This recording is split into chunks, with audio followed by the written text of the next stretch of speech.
Hello everybody, my name's Jacob Jackson and this is my presentation on Bacon's Revenge. Who was Bacon exactly? Well, his name was Nathaniel Bacon and he was originally born in England but he migrated to North America.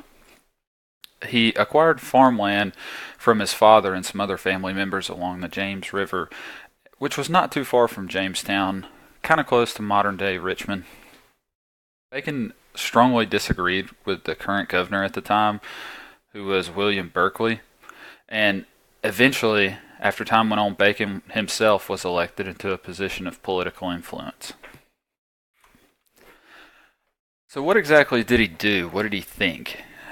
He thought that Indians could not be trusted, and neither could wealthy farmers of that time in that area.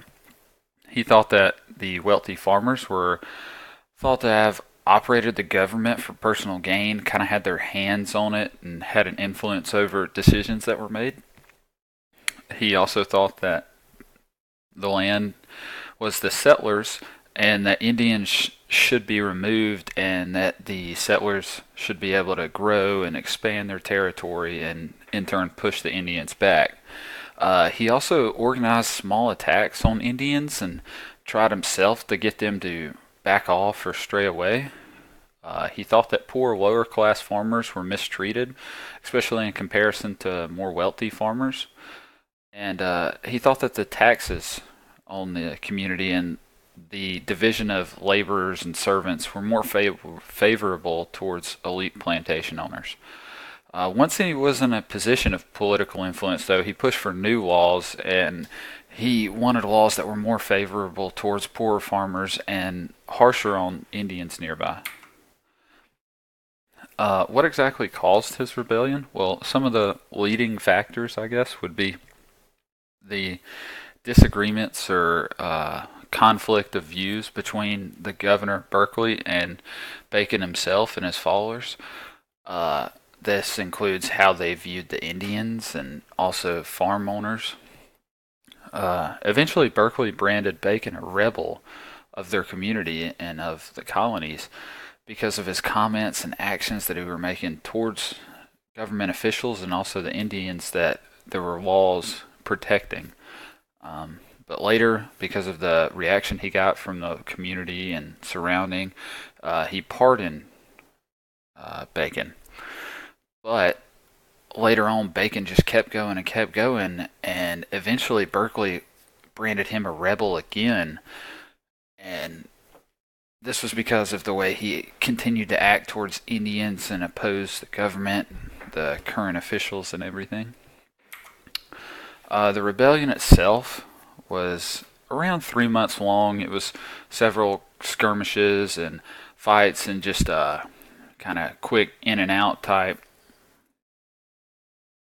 looting, stuff like that, of different settlements. The whole time Bacon was coming up and expressing his feelings and talking about his viewpoints of society and how the colony should be, his followers continued and continued to grow, and more and more people got on board. And this is what allowed him to have a rebellion in the first place, and provide some sort of opposition to the current government.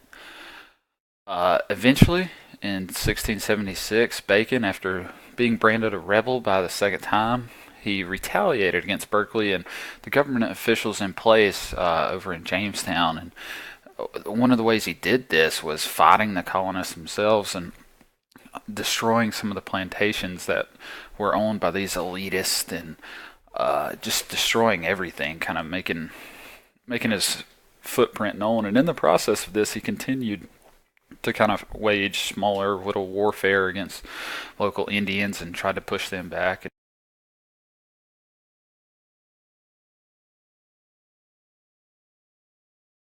Fighting came to a stop, and that was ultimately because of the death of Nathaniel Bacon. Once he died, his followers really didn't have anyone to follow, and because of this, they didn't they didn't fight anymore. But because of the severity of their actions, many of them were tracked down and killed, and their farms were burned. The result of the overall rebellion is it kind of did the opposite in the power of elite farmers, it made them stronger instead of weakening them. It also got the King of England's attention, and eventually he replaced Berkeley with another governor that kind of was more suited to his interest and followed more closely to him. He also created an export tax on tobacco, leaving the colony. And they also made the leading officials of the colony realize that they were better off fighting the Indians that could rebel or something like that, as opposed to fighting each other, that they were losing more colonists that way. This also sparked the transition from the servant labor system into the slave labor system. Here's my discussion question, which is, how did Bacon's rebellion affect the labor system of colonists on the plantations? That concludes my presentation.